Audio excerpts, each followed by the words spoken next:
Hey y'all, welcome or welcome back to my channel, The Budgeting Biologist. My name is Brittany. If you are new here, thank you so much for stopping on this little old video. If you're an oldie but a goodie, thank you as always for coming back. It is the end of April, last day of April. So I'm gonna go ahead and close out this budget for April. If you are interested in that type of content, please consider giving this video a like, commenting, and of course subscribing to the channel. Your girl would appreciate it. Now let's hop into this closeout, y'all. So hi, hello. I hope you are doing well and staying safe no matter whenever or wherever you may be watching this video. If you're new to the channel, my name is Brittany. I am a zero-based budgeter in the Washington, D.C. area, and I'm using this YouTube channel as a way to share my financial journey and motivate myself to stay debt-free. But April is all over and out, done and dusted. And yeah, let's go ahead and jump straight into closing out this budget and seeing where my money actually went for the month of April. All right, y'all, you know the drill.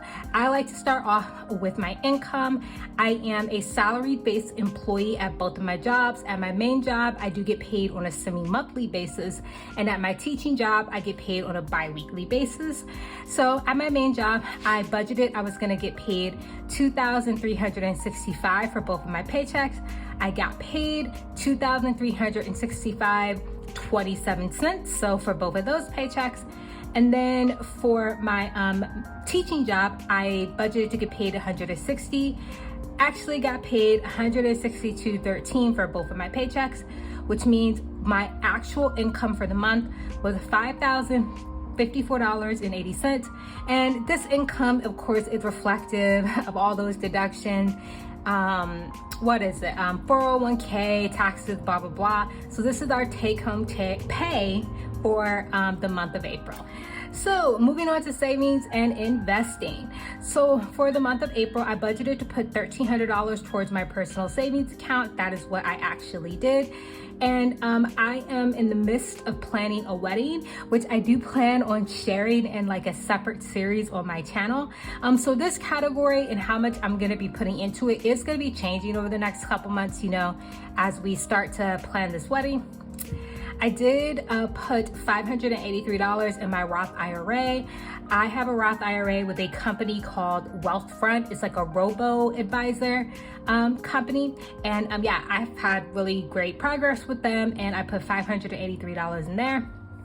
And then this month, yes, I did invest the full $330. I'm gonna put on the screen the different ETFs or stocks or whatever that I invested in this month, just in case you're interested. No, I am not an investing guru. These are just the ones that I chose for this month. I put $100 towards our house fund. This is for any repairs or anything that we may need going around the house. So me and my fiance have a joint savings account that we both put money into to pay for, you know, future repairs. And it's definitely gonna be that roof. We're gonna need a roof sooner rather than later, definitely within the next like 2 to 3 years. And that's probably gonna be like 10K. But that's why we save, y'all. So $100 into that account. And then I did put $100 towards my car insurance for a total of $2,413, which is exactly what we had budgeted. So moving on from these fixed expenses, of course, these are the expenses that do not change month to month. And the ones I have highlighted here in yellow, these are expenses that I currently share with my fiance. We're still in the midst of figuring out how we're gonna change our budget or how we're gonna do our finances once we're married. But right now it's looking like we're gonna leave it as is. It's been working for the 2 years we've been living together, so if it ain't broke, don't fix it. But we are having those conversations. So for my portion of the mortgage, I budgeted $1,529. I actually spent $1,528.22. I live in a very high cost of living area here in the Washington, D.C. area. And yeah, it hurts. And our mortgage is going up by $60 in May. The amount we're putting towards our escrow is going up, but it just is what it is. There's, you know, we gotta have somewhere to live. So I've kind of just come to grips with it and moved on. Water, for our water bill, I did set aside the full $50, so I had zero left over for that. And I did have 78 cents left over from the mortgage.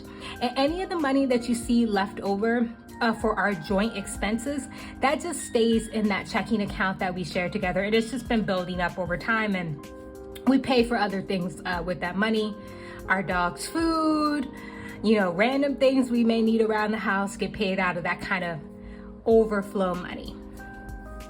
Our electric bill was only $100 this month. So that means for my portion, I only spent $50, which means we have $50 left over. And yes, of course, that's gonna stay in the joint account.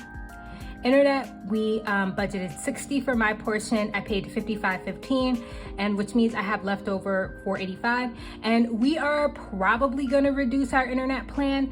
Back when my fiance played a lot of online games and was doing a lot of gaming, he wanted to have the more higher speed internet plan, but he's really fell back on that recently, and he's kind of like, why am I paying for this, or why are we paying for this when we really don't need it? And I was like, yeah, I would love to have a lower internet bill, so we're probably going to be changing that soon. I budgeted $38 for my cell phone, paid $37.70, 30 cents left over. And yep, Verizon is still trying to bully me off of this plan. But Verizon, if you're watching this video, I ain't going nowhere. I'm keeping my prepaid plan forever, so they're never gonna bully me off that plan. Netflix, I did budget $17. I spent $16.42. I pay our Netflix subscription. My partner pays for Prime and a couple of other subscriptions we have together, and I only pay Netflix. I have 58 cents left over for that. And then for Apple, I budgeted $8. That's my Apple Music Student and my iCloud storage, which was $7.34, which means we had 66 cents left over. So for a grand total, we spent on our expenses, fixed expenses, with $1,744.83, which means we are in the green for $57.17 for our fixed expenses. All right, y'all, so moving on to the final category, which are the discretionary expenses. Again, I share groceries with my partners, and I have budgeted to put $240 towards that. I spent $240.63, which means yes, we did come in a little bit over budget for groceries, but not too bad. I didn't budget to put anything in beauty this month. If you watched my April budget with me, which I will go ahead and link up in the cards if you're interested, April was ideally going to be a low spend month for me because March was just so expensive. So didn't budget anything for beauty. Gas, I budgeted $100, spent the full $100, zero left over. Shopping, I budgeted $80, spent $78.05, had $195 left over.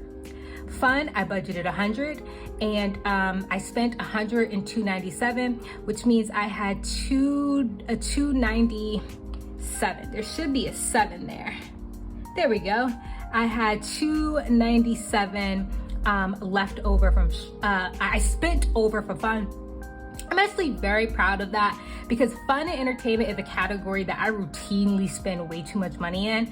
So I'm very proud of that. We mainly stayed in the house in April. We toured some wedding venues in the area, but that's really it. So I was very proud of that. Giving, I did give away the full $50, zero left over. Eating out, I only budgeted $50, spent $47.99, which means we had $201 left over. Also really proud of that. Nutrafol, all the hair vitamins that I take, I budgeted $80, budgeted spent $79.20 and have 80 cents left over. Gifts, budgeted $70, and then I spent $68.43. It was both of our nieces' birthday, my niece and my fiance's niece. They're actually 1 day apart. One was born a year earlier than the other, but they're literally April 19th and April 20th. So we had 2 birthday parties to go to back to back. So I just got them some gifts, and To be honest, their parents really didn't want us to get them gifts because they have so much stuff already. So I bought them like books. I got my niece like a CD, like I got her like a CD savings account. We did the same for my fiance's niece. So yeah, that's where we spent the money there. And we have $157 left over. Cars, clothes, and house, we budget nothing for that for the month of April, and I didn't spend anything in that. Health, I budgeted $50. I spent $25 on a prescription, $25 left over. And then pet, I originally budgeted $15 and I did spend $29.94. We've been spending a lot of time outside and our back area is full concrete. It came that way with the house. And so when my dog is outside, he loves to lay in the sun. That's one of his favorite things to do, is to lay in the sun. And I felt bad because he would always be laying on the super hot concrete. So I did go ahead and get him an outdoor bed so he can lay more comfortably outside. So that means we went over our budget by $14.94, but he's been loving it. So it was 100% worth the purchase. And then I didn't put anything in my buffer. And so I had budgeted spending $835. Actually spent $822.21. Yes, I did go over in a couple categories, but overall we're in the green for April by $12.80. Very happy about this, especially given how expensive March was. So let's go ahead and wrap things up here. So for my income, I did budget $5,050, paid $5,050 for 80, had a net gain of $4.80. Savings and investing, I budgeted $2,413, set aside $2,413, so no money left over there. And then my expenses, I had budgeted $2,637. I spent $2,567.03, which means I have money left over, $69.97. So if I add all that up, we have a net gain of $74.77 for the month of April. All right, y'all, that's gonna go ahead and end my video. If you did enjoy, please consider giving it a like, commenting, and subscribing. And check out my latest video, which is gonna be my May budget with me. I have some exciting updates in that video. But anyways, thank you so much for watching, and I will see y'all next time. Bye.